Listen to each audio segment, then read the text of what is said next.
I'm just so fucking loud. I think I might speak lower on purpose just because You I do. hate loudspeakers so much.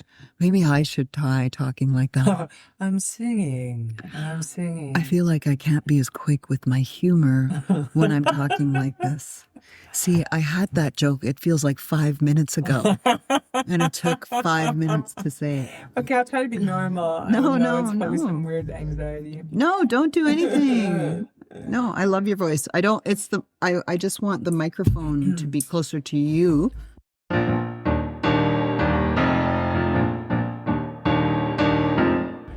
The book I was telling you about, such raw wanting, like so coarse. Like she's like thinking Right. all these really rough things that Yeah. make me actually feel more normal about like where my brain will go with certain things. I like that about the book. All fours. I highly recommend. Yeah, well, there's two movies that I watch over and over again. One is Baby Girl, and the other one is The one, I know which one. Stop banging on the table. sorry.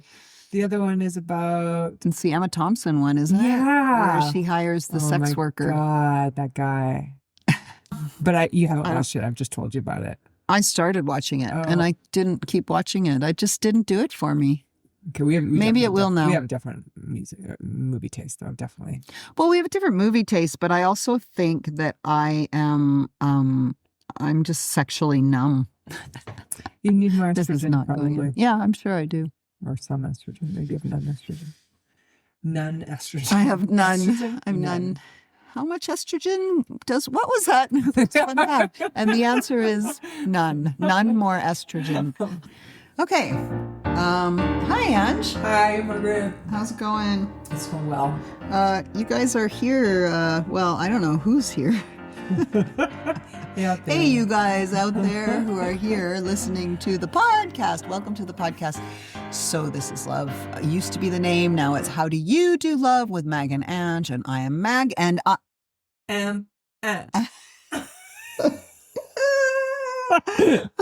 don't know what I was doing, but that was good. And you, Ange. Right, you're Ange.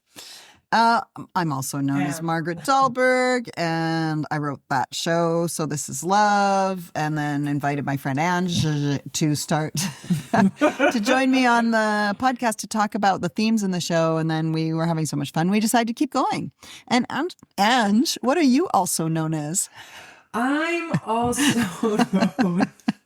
Well, okay, which is true to clarify some things if people haven't heard the podcast in a while. As a child, angular cadaver. That's horrible. Teenager, I'd say. Teenager, and then cadaver. As a child. And When then- I was 3, my parents nicknamed me. Cadaver. And then 2 weeks ago, I named myself Mangles because of my typos in my phone.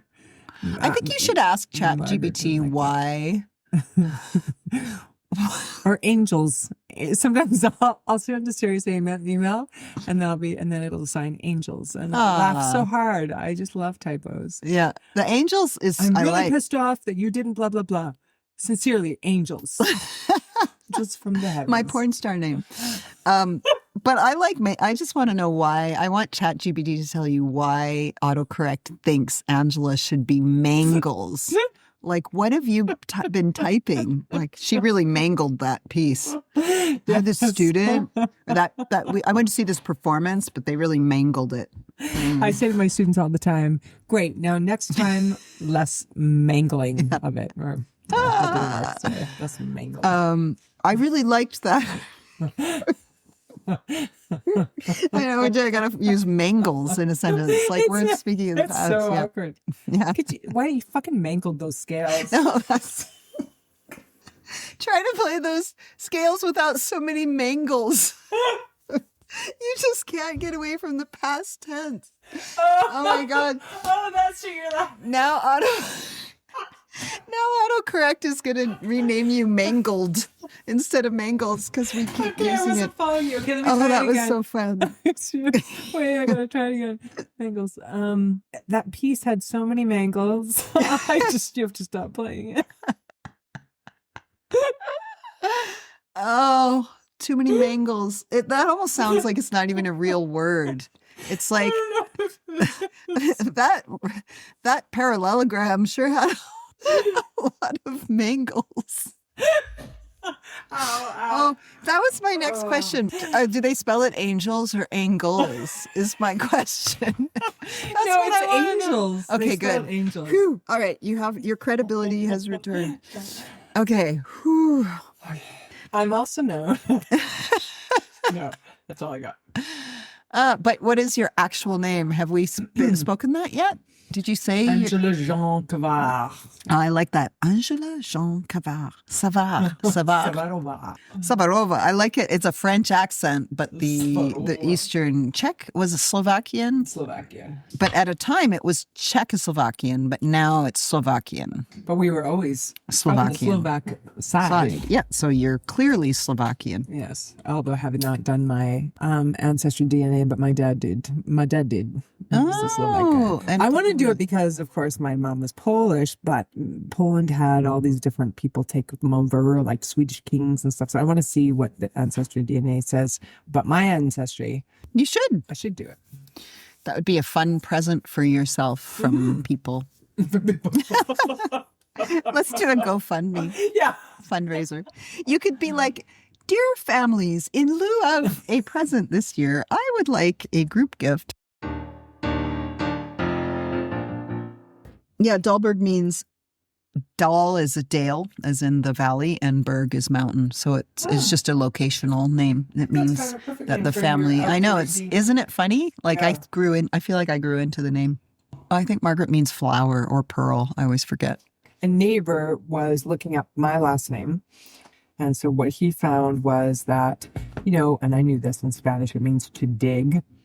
And then in Italian. So you were miners.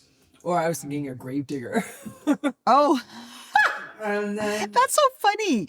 We went to very different places. I was like, oh, so you guys must have been a grave digger. But, names get changed, borders get changed. People are, not necessarily educated at one point, so they change something. I'd love to know more about that. Like, did everybody, in ancient times, did everyone who lived in that dale between the mountains, were they all Dahlbergs? Probably. Like, so the whole town was Dahlbergs. Yeah. Anyway, so I don't know. Yeah, let's get back on track. So, hi, Ange. How do you do love? Okay, well, I think I'm ready to start doing it again. Love, I mean, looking for it, or just thinking about it. I feel like you rehearsed this joke. Like, I didn't. This may surprise listeners to hear that this is all completely improvised. No, I think that after this podcast and after some dinner and maybe a walk, 7 or 8 drinks, maybe. I might actually. We actually neither of us really drink. So. No, but that would be useful. I might open. What do we call it? I might open some kind of online profile. Yeah, I think that's a great idea. It's kind of a ride in this, like there are thrills and chills for me to online dating. So, so that'll be neat. So you'll be able to, in a respectful way, talk a bit about your experiences in that world, because you'll be jumping on that bandwagon. 55, because I think that's going to be weird. Because I think people are going to.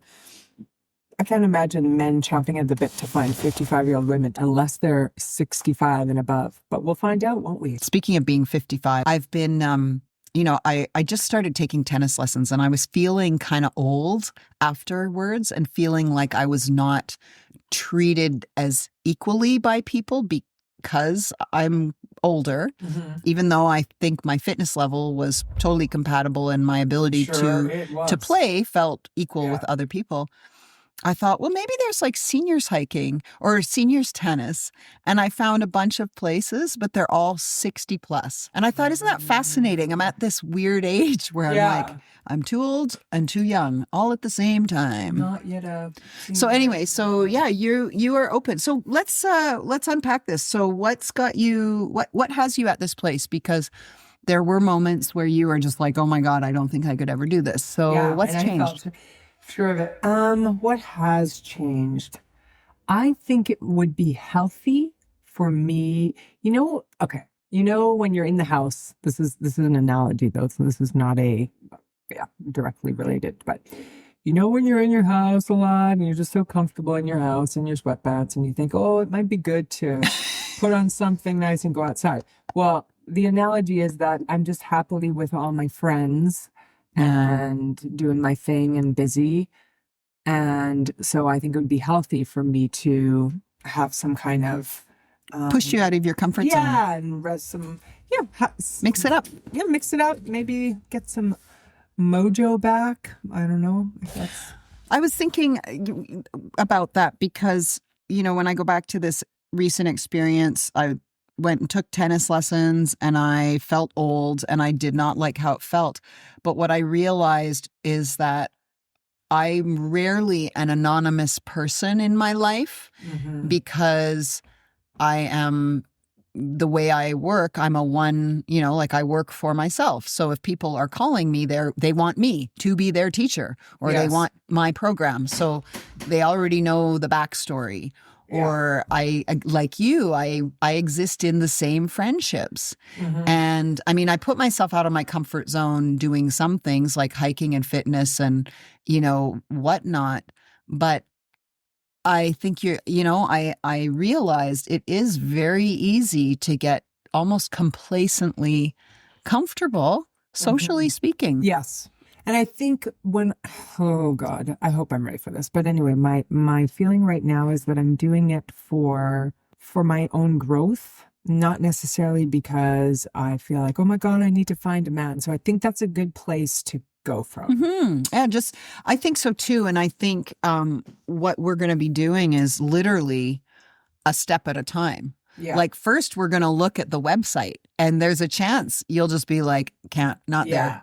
And, we'll just do it a step at a time. And then it'll be neat to report back, again, being respectful to others. And this is not to make fun of like the show where I made fun of all those guys. This is not what this is about. Well, it's more about fun of yourself. That's true. Yeah. But anyway, it'll be interesting to see. So then the name of our podcast will become So This Is Love? We'll go back to the original name. Or how do you do? How do I do love? Okay, how do you do? Yeah. I'm not quite sure where I was trying to work with you on that. I just didn't. So you're saying that you're feeling happy and content on your own. You're open to meeting people, but you're also feeling like you just need to stir things up a bit. Yeah. In life. Yep. And maybe it's just to remind me that I've got a great life and I don't need to, who knows I don't know what the reason is, but I think it's just good for my brain to different. And I mean, maybe you're being guided. Some people who are more new age, maybe you're being guided, and like that guy, like who knows? Maybe you'll end up in a whole new place. There are a lot of people that have had great success online dating, a lot, and I think you are setting yourself up for success for sure.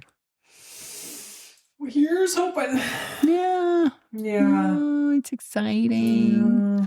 Okay, I feel like I want to get to some other things that I've been sort of thinking. But maybe what we should do. So, do you remember all that time ago? So 2 episodes ago, which was, I guess, ended up being our season finale to episode 1, just because we didn't find time to record more podcasts after that. We were talking about love bombing. Okay, and we did actually do you remember, we had someone ask us to talk about love bombing, and then we were talking about it, and then we were trying to decide what they actually meant, because we both had different senses of what love bombing meant. And so we did hear back from her. Okay. And so I just want to read what she said. Just listening to the podcast. In my case, it was the narcissistic type that the attention over the first year was over the top. Then the behavior eventually changed, making the end much more difficult because you're wondering where that person went. In reality, the person in the earlier days does not really exist. A tough thing to bounce back from. Also, it's true that you have to be vulnerable to it in the first place. I think she means vulnerable to love bombing in the first place. I don't think I would be vulnerable to that again from all the learning. You are right that they actually think you are great at first. It's not necessarily an act. It's their own wish to find a magical, perfect partner.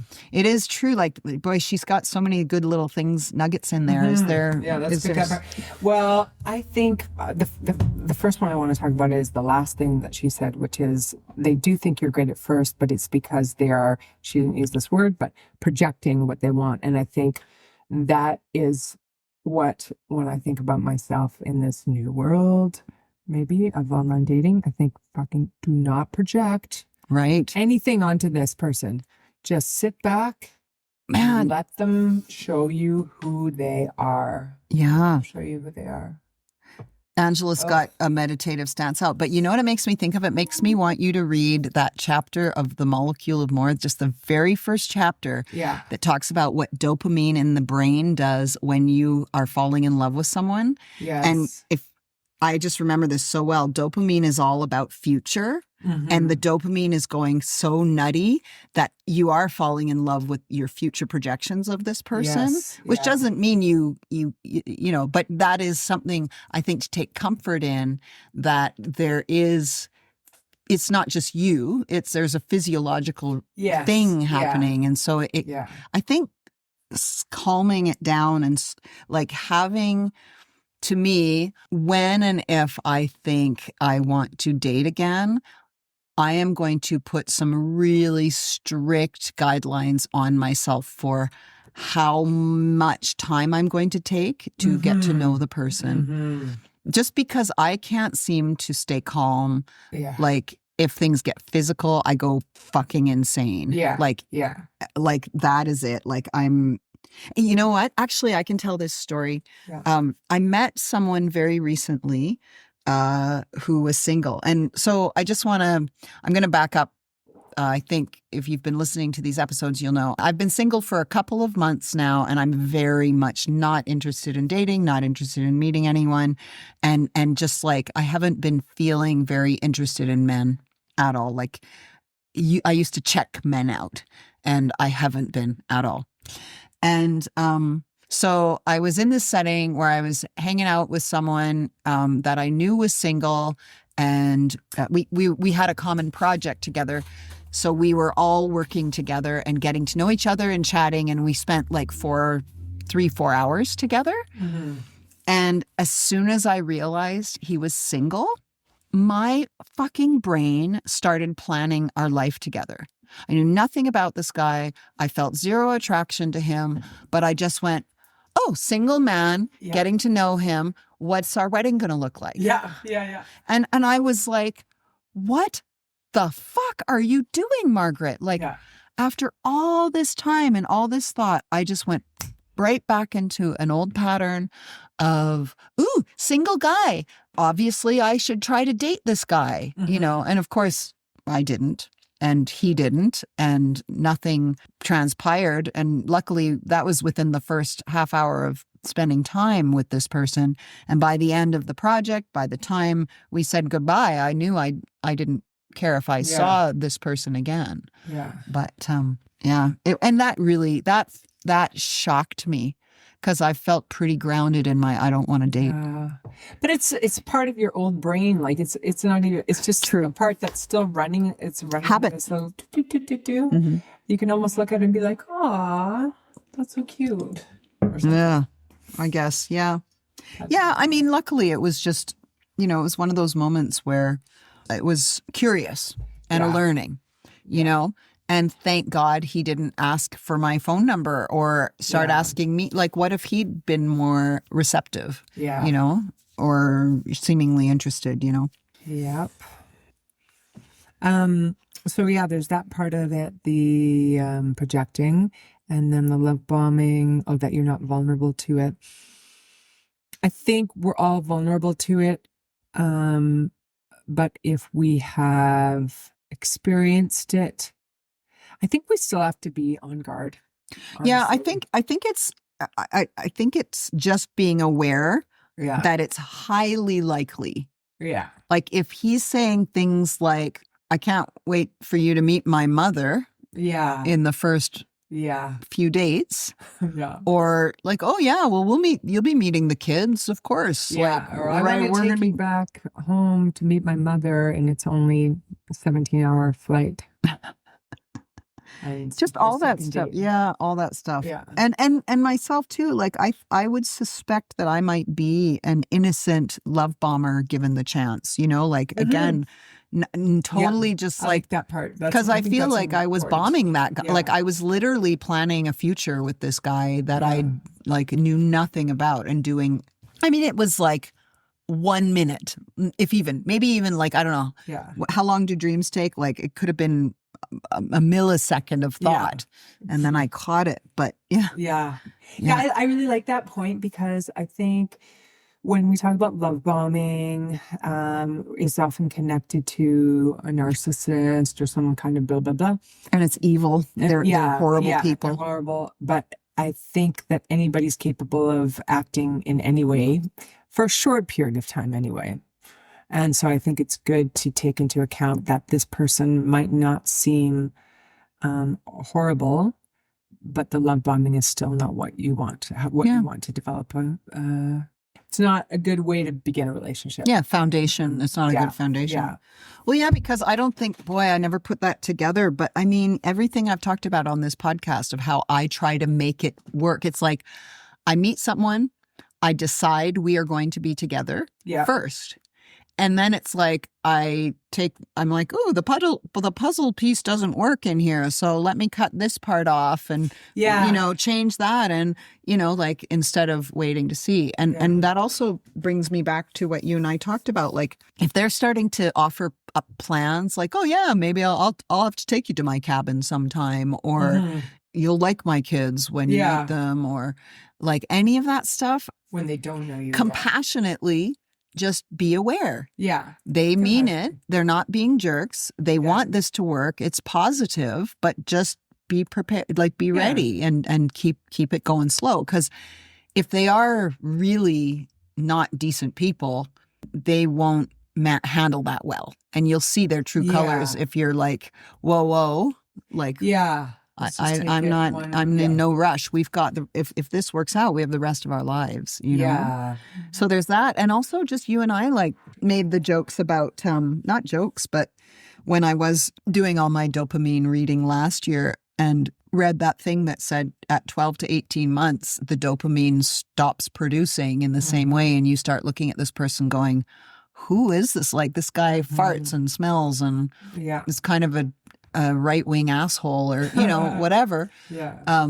You don't make plans. Like, don't plan to move in together. Don't talk about buying, like, don't even buy fucking plane tickets. Don't decide you're going to go to Iceland together in the spring and buy tickets, No, I don't. I'm not actually speaking it. I realized I went to Iceland with Jim. I did not mean that to sound like us. I was just trying to think of some fun adventure that would feel like fun to plan with a new guy. Yeah. I almost feel like, okay, so if I start this dating adventure, so wherever I might be looking, maybe I would be sitting on this kitchen table or whatever, but I want to have like something that I open. I was going to say I could put it on this wall, but my suits will see it, that has like the top, and I mean this totally seriously, like things that I want to do or don't want to do, so I can refer to it. Well, you could do it symbolically, because if you say had a picture, you could put a picture of an airplane up. Nobody has to know what they mean. Yeah. Well, no, you don't need that. You would know, right? But yeah, I think I don't know. I kind of think you're going to be on top of it. See, I think I need to meet people not in my house or their house for a very long time. Oh, that's great. Yeah. We should be writing this down. I'm going to open my notebook. I do think love bombers invite you over and to cook dinner for you very quickly. If it God, are there sex bombers? Because I do think there are people, and obviously my own experience is males who do kind of lure a woman in, making it seem like they want something real, but they really just want a passionate weekend. Yes. And they may tell themselves they're looking for the real thing, but so no, don't go to either's house. I wrote for 1 month. Okay, for 1 month. Sounds good. What do you think, listeners? Yeah, I want to know. Okay. The other thing is, don't let it all be talking, because I'm a good talker. I love getting to know people, and a passion of mine is just learning about people. But I think that can give a guy the wrong idea that I'm just so interested in them. I think that is a big issue of mine. I'm going to play this video for you, and I'm hoping I can actually get the sound. So there's this funny old sitcom called Superstore. Yes. And Mark McKinney from Kids in the Hall plays this hilarious manager.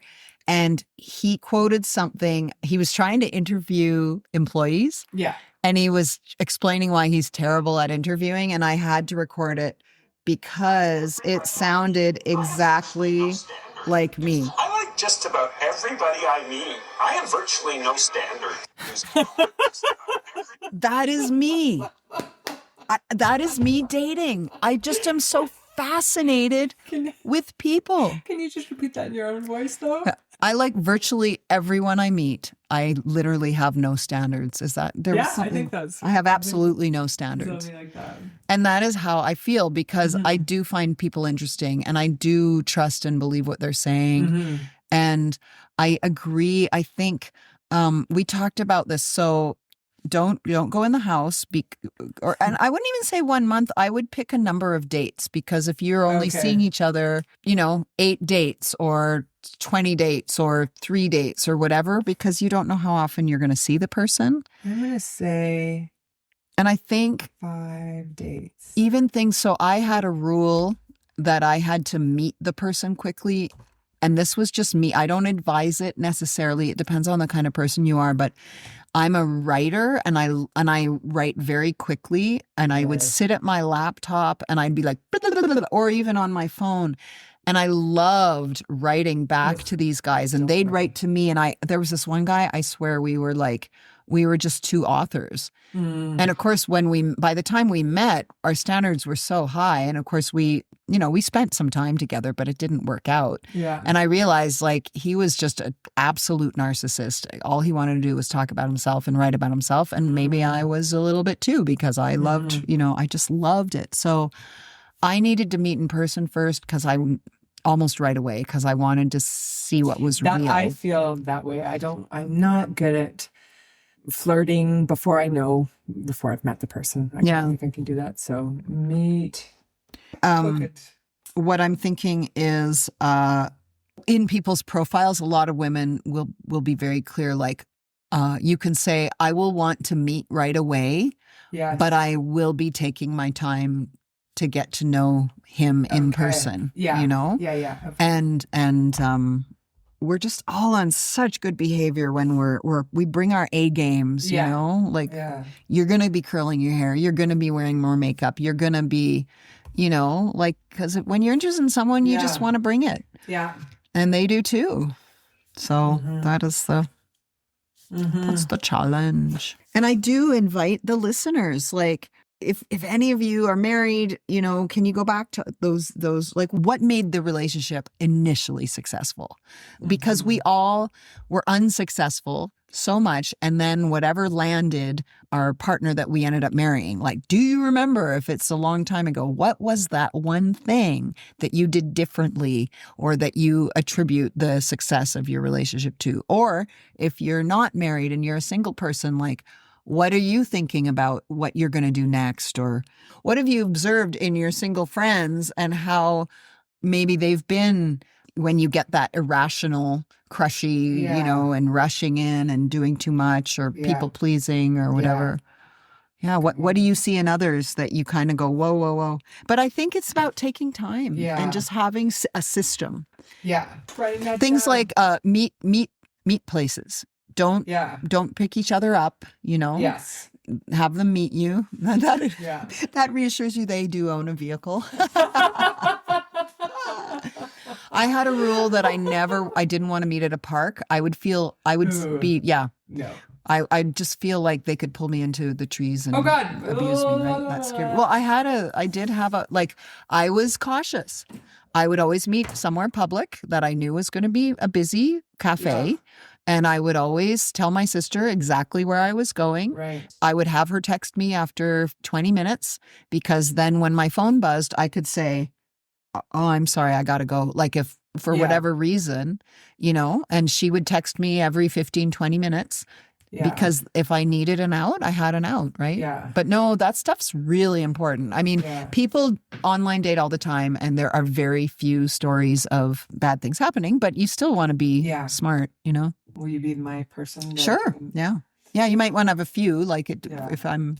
No, it's just going to be you better... If I'm at work, I'll be like, hold on, stop the class. I just need to text my friends on a meet and greet. But then, you know what? The other thing is, what kind of questions do you want to ask of them? Yes, that's because good. I think there are things you want to know, like how come they're single or how they've become single or what their last relationship was. That's fair game. Because hearing them talk about their ex and, it can be like if they're like, oh my God, she's such a bitch. Like that's a red flag, you know? Yeah. And that thing about going somewhere where there's a server. An actual server. Oh, yeah. Because seeing how maybe that's the first date. The meet and greet to me is somewhere where you don't have to wait for food to come. You pick it up and you sit down with it and then you can leave anytime. Okay. But if you do get to a date, that's where you want to watch how they treat the servers. Yeah. And how they respond. Also just their general attitude about the meal and just all that stuff. Like... Things, I almost want to make a list of this. I don't know if this is just going to I'll be like, no, I'll do that tomorrow and then watch 25,000 hours of YouTube. But I feel like it would be a good little exercise, practice. Thank you. For me to write down the red flags that I can remember about my last 4 relationships. Oh, wow. I feel like those were...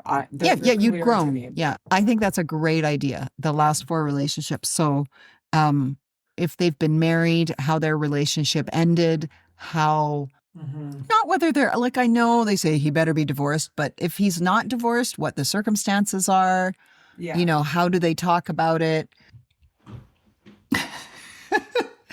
Angela's chewing again away from the microphone. I love it. So I think hearing how they, the other thing is for me, a really big red flag is how they approach their health. Because from my experience with so many relationships is when men are single, they amp up, they exercise, they get really fit. Yes. And then it's like when they get comfortable again, they stop. And so somehow ascertaining that you truly do share the same values, it doesn't matter what they are. I'm just using the fitness as an example. But if you really care about a certain level of health, how you eat, whether you are fit or not, find out if it's kind of been an ongoing thing for them. I think that's really, or whatever their value is. Like if they work, if they can't find time for you because they work constantly, figuring out, has that always been the case? Or are they a hobosexual?